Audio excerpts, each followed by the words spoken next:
Saya ke Mas Astrio, apa tanggapan, adakah yang mau diklarifikasi karena memang viral dan kebanyakan sentimennya negatif soal statementnya Pak Prabowo tadi, kita akan dilindas seperti Gaza karena tidak memiliki atau lemahnya pertahanan.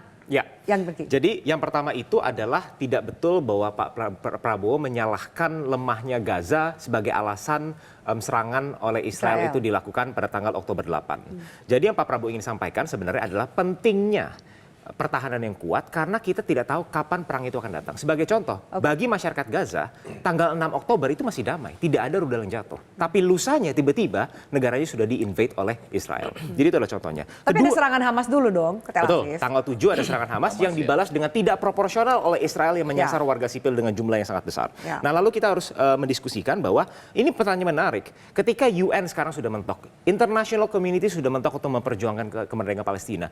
Mana di antara ketiga paslon dengan gagasan masing-masing dalam situasi geopolitik ini yang memiliki probabilitas terbesar untuk mendorong kemerdekaan Palestina. Kita akan berbicara dalam dua level. Yang pertama adalah secara pragmatis Pak Prabowo merupakan satu-satunya paslon yang telah melakukan hal real untuk Palestina. Yang pertama adalah memberikan beasiswa kepada 20 mahasiswa Palestina di Universitas Pertahanan untuk membangun kembali Palestina. Yang kedua adalah Pak Prabowo satu-satunya tokoh yang telah menerima dubes Palestina secara resmi di antara ketiga tokoh capres yang bersanding.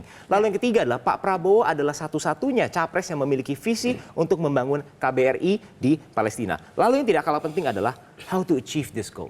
Yang kita bisa lakukan adalah kita bisa melihat benchmark bagaimana negara-negara lain memput pressure ketika ada agenda-agenda mereka yang tidak sesuai. Misalnya contoh, dalam konflik Rusia-Ukraina, Blok Barat tidak setuju. Lalu bagaimana caranya Amerika memput pressure on Russia? Itu adalah dengan menerapkan economic sanctions, economic embargo. Itu merupakan probabilitas terbesar. Anda lihat itu ada keunggulan nggak di dua paslon yang lain? Langsung itu saja. Dia yang kita bilang bahwa itu tidak ada. Kenapa? Karena untuk mencapai hal tersebut kita memerlukan competitive advantage terlebih dahulu. Bargaining power mesti ada dalam hal ekonomi, baru kita bisa memput pressure on itu. Dan itu nilai unggul Pak Prabowo. Kalau tidak ada, apa alasannya kita bisa mengajak negara-negara, ayo kita damain. Mas Iko silakan.